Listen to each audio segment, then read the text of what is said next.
بسم الله الرحمن الرحيم وشعر الميتة وعظمها طاهر وقال الشافعي رحمه الله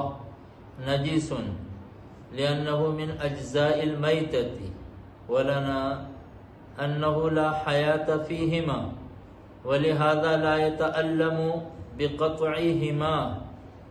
فلا يحلهما الموت اذ الموت زوال الحیات۔ پڑھی گئی عبارت میں یہ مسئلہ بیان کیا گیا ہے کہ مردار کے بال اور اس کی ہڈیاں پاک ہیں۔ مردار سے مراد وہ جانور ہے جو شرعی طور پر ذبح کیے بغیر مر گیا ہو،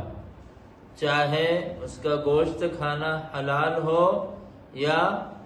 حرام ہو۔ مردار جانور کے بال اور اس کی ہڈیاں احناف کے نزدیک پاک ہیں۔ حضرت امام شافعی رحمۃ اللہ علیہ فرماتے ہیں مردار کے بال اور اس کی ہڈیاں ناپاک ہیں۔ حضرت امام شافعی رحمۃ اللہ علیہ کی دلیل ان کی ناپاکی پر یہ ہے کہ یہ مردار کے اجزاء ہیں اور مردار پورا ناپاک ہے، اس لیے اس کے اجزاء میں سے یہ دو جز ہڈی اور بال بھی ناپاک ہوں گے۔ لیکن ہماری دلیل یہ ہے کہ بالوں میں اور ہڈیوں میں جان نہیں ہوتی، اور جان نہ ہونے کی دلیل یہ ہے کہ بالوں کو اکھاڑنے اور کاٹنے سے تکلیف نہیں ہوتی بال والے کو، اسی طرح ہڈیوں کو کاٹنے اور توڑنے سے ہڈی والے کو تکلیف نہیں ہوتی۔ اور جو کبھی کبھار مشاہدہ کیا جاتا ہے تکلیف کا اور احساس کیا جاتا ہے تو اس کی وجہ یہ ہے کہ وہ ہڈیاں اور بال جاندار عضو سے متصل ہیں اور جڑے ہوئے ہیں۔ اگر بال اور ہڈیاں جاندار عضو سے متصل نہ ہوں تو پھر ان کو کاٹنے میں تکلیف نہیں ہوتی۔ جیسے ناخن بڑا ہو جائے اور آگے نکل جائے تو اس کو کاٹنے میں تکلیف نہیں ہوتی۔ ہماری دلیل یہ ہے کہ ان دونوں میں جان نہیں ہوتی، اور جان نہ ہونے کی دلیل یہ ہے کہ ان دونوں کو کاٹنے سے تکلیف نہیں ہوتی۔ جب جان نہیں ہوتی ان دونوں اجزاء میں تو ان دونوں پر موت بھی طاری نہیں ہوگی، کیونکہ موت کہتے ہیں جان کے نکلنے کو، اور جان کا نکلنا وہیں پایا جائے گا جہاں جان ہوتی ہو۔ جب ان میں جان نہیں ہوتی تو جان نکلے گی بھی نہیں ان سے، اور جان نکلے گی نہیں تو جسم کے اندر جو نجس رطوبات ہوتی ہیں، تریا ہوتی ہیں، جسم میں مردار کے جو نجاست ہوتی ہے وہ سرایت بھی نہیں کرے گی، اور سرایت بھی نہیں ہوگی ان دونوں اجزاء میں، منتقل نہیں ہوگی ان دونوں اجزاء میں، ان دونوں اجزاء کی طرف نہیں آئے گی، کیونکہ نجاست مردار کے جسم کی انہی اجزاء کی طرف انہی اجزاء میں سرایت کرتی ہے اور انہی اجزاء کی طرف منتقل ہوتی ہے جن اجزاء پر موت طاری ہوئی ہے۔ ان میں جان تھی نہیں تو موت طاری نہیں ہوگی، اور موت طاری نہیں ہوگی تو جسم کی نجاست ان کی طرف منتقل نہیں ہوگی، اور جب جسم کی نجاست ان کی طرف منتقل نہیں ہوگی تو یہ دونوں اجزاء ناپاک بھی نہیں ہوں گے۔ یہ ہماری دلیل ہے۔ یہاں یہ بات سمجھ لینی چاہیے کہ مردار سے وہ جانور مراد ہے جو شرعی طریقے پر ذبح کیے بغیر مر گیا ہو، چاہے اس کا گوشت کھانا حلال ہو یا حرام ہو، اس سے کوئی بحث نہیں ہے خنزیر کو چھوڑ کر۔ خنزیر تو نجس العین ہے، اس کا ہر عضو اور جز اور حصہ اور ٹکڑا ناپاک ہے۔ تو حلال مردار جانور کے بال اور ہڈیاں بھی پاک ہیں، اور حرام مردار جانور کے بال اور ہڈیاں بھی پاک ہیں۔ اگلا مسئلہ ہے وشعر الانسان وعظمه طاہر، وقال الشافعی رحمہ اللہ نجس لأنه لا ينتفع به ولا يجوز بيعه، ولنا أن عدم الانتفاع والبيع لكرامته فلا يدل على نجاسته۔ انسان کے بال اور انسان کی ہڈیاں پاک ہیں،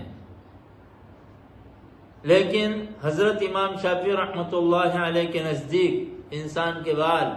اور انسان کی ہڈیاں ناپاک ہیں، اور اس دعوے پر حضرت امام شافعی رحمۃ اللہ علیہ کی دلیل یہ ہے کہ انسان کے بالوں اور اس کی ہڈیوں سے شرعاً فائدہ اٹھانا جائز نہیں ہے۔ اسی طرح انسان کے بالوں اور انسان کی ہڈیوں کی خرید و فروخت شرعاً جائز نہیں۔ تو جب شریعت نے ان کی خرید و فروخت پر پابندی لگائی اور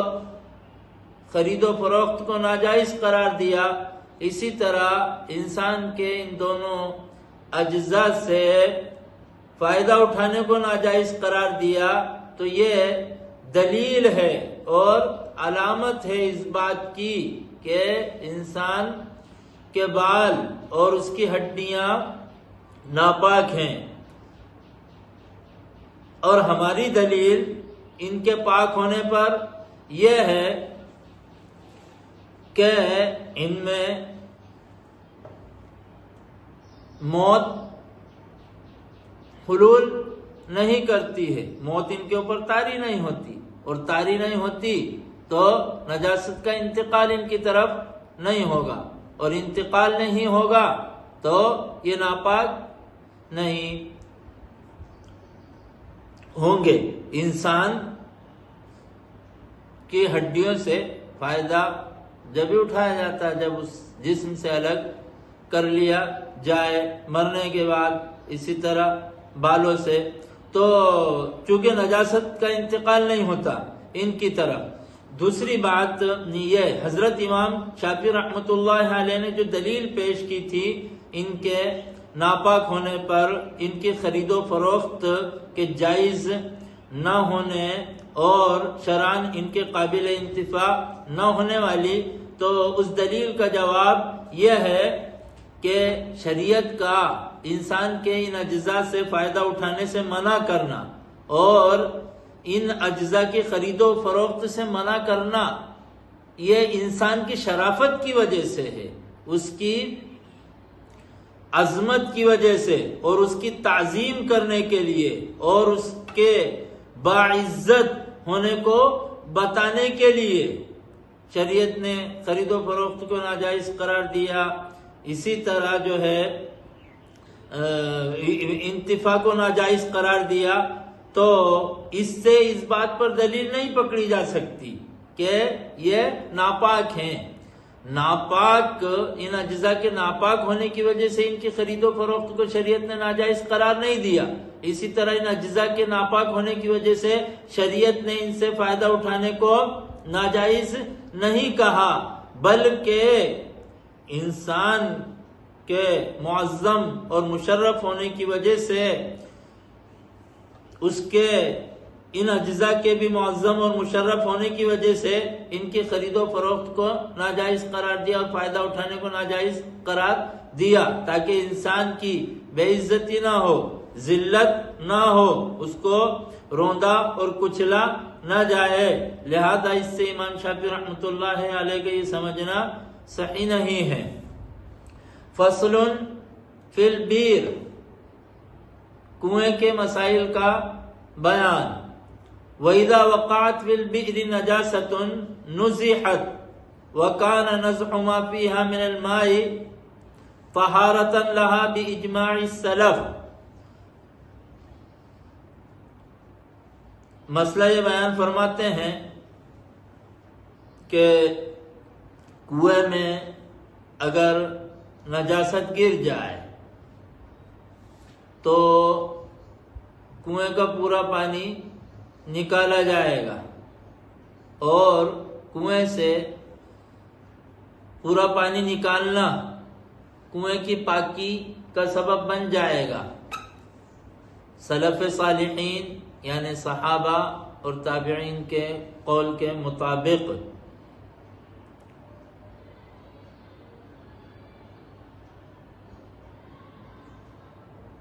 وَمَسَائِلُ الْبِئْرِ مَبْنِيَّةٌ عَلَى اتِّبَاعِ الْآثَارِ دُونَ الْقِيَاسِ، اور کنویں کے مسائل مبنی ہیں، متعلق ہیں، جڑے ہوئے ہیں، ان کا دار و مدار ہے آثار سے، صحابہ اور تابعین کے اقوال اور افعال سے، قیاس سے جڑے ہوئے نہیں ہیں۔ کنویں کے مسائل ثابت شدہ ہیں اور نکالے گئے ہیں اور مرتب کیے گئے ہیں، مستنبط کیے گئے ہیں آثار سے، قیاس کا ان میں دخل نہیں ہے۔ اس عبارت میں حضرت صاحب ہدایہ یہ بتانا چاہتے ہیں کہ کنویں کے سلسلے میں دو قیاس متعارض ہیں، آپس میں مخالف ہیں، آپس میں ٹکراتے ہیں۔ قیاس کا مطلب ہے عقلی دلیل، تو دو عقلی دلیلیں کنویں کے سلسلے میں ایک دوسرے کے خلاف ہیں۔ ایک دلیل کنویں کو ہمیشہ پاک قرار دیتی ہے اور ایک دلیل اس کو ہمیشہ کے لیے ناپاک قرار دیتی ہے ایک مرتبہ ناپاک ہونے کے بعد۔ تو دو قیاس متعارض ہیں، کیونکہ عقل ایک طرف اور ایک مرتبہ غور و فکر کرنے کے موقع پر یہ کہتی ہے کہ کنویں کے اندر نجاست گرنے کی صورت میں کنواں کبھی ناپاک ہی نہ ہو، کیونکہ کنواں مائع جاری کے حکم میں ہوتا ہے۔ کنویں کا پانی اوپر سے پانی نکالتے رہو اور نیچے جھیل سے اور اندرون میں موجود سوراخوں سے پانی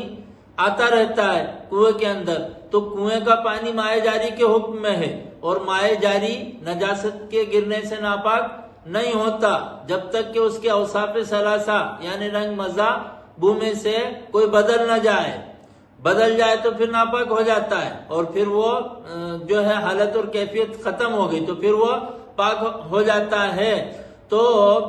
قیاس ایک طرف تو یہ کہتا ہے کہ کنویں کا پانی کبھی ناپاک ہی نہ ہو کیونکہ کنویں کا پانی مائع جاری کے حکم میں ہے، اور دوسری طرف قیاس اور عقلی دلیل یہ کہتی ہے کہ ایک مرتبہ کنواں ناپاک ہونے کے بعد دوبارہ کبھی بھی پاک ہی نہ ہو، کیونکہ ایک مرتبہ ناپاک ہوا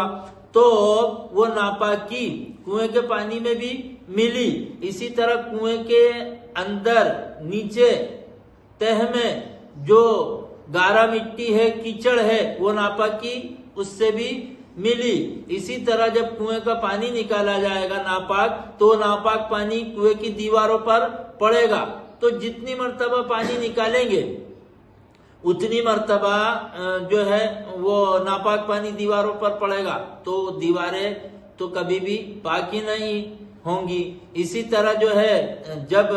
وہ کیچڑ اور مٹی میں اندر کی نجاست مل گئی تو کیچڑ مٹی کو مکمل طور پر نکالنا تو ناممکن ہے، ممکن ہی نہیں ہے، مکمل طور پر نکالا نہیں جا سکتا، اور کنویں سے کتنا بھی پانی نکالو کچھ نہ کچھ تھوڑا بہت پانی اس میں رہ ہی جائے گا۔ تو ناپاکی کے کچھ نہ کچھ ذرات کنویں میں رہ ہی جائیں گے، چاہے کتنا بھی نکالنے میں مبالغہ کیا جائے، اس لیے کنویں کا پانی پاک ہی نہیں ہوگا۔ تو صاحب ہدایہ کہتے ہیں کہ کنویں کے سلسلے میں دو عقلی دلیلیں متعارض ہیں، اس لیے قیاس سے کنویں کے مسائل نہیں بنائے گئے ہیں، مرتب نہیں کیے گئے ہیں، نکالے نہیں گئے ہیں، بلکہ کنویں کے مسائل جو مرتب کیے گئے ہیں تو وہ صحابہ اور تابعین کے اقوال افعال پر، جن صورتوں میں انہوں نے کنویں کے پانی کو ناپاک گردانا ہے تو ان صورتوں میں کنویں کو ناپاک قرار دیا گیا، اور جن صورتوں میں کنویں کے پانی کو انہوں نے پاک قرار دیا تو ان صورتوں میں بعد کے فقہا نے بھی کنویں کے پانی کو پاک قرار دیا ہے۔